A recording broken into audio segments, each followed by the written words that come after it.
First day of school, my teacher said, "Why don't you draw a picture for your parents?"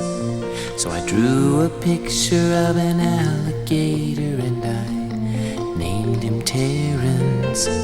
When I gave that picture to my mom, she said, "I love pink alligators." Then she bought some magnets and she put my picture on the refrigerator.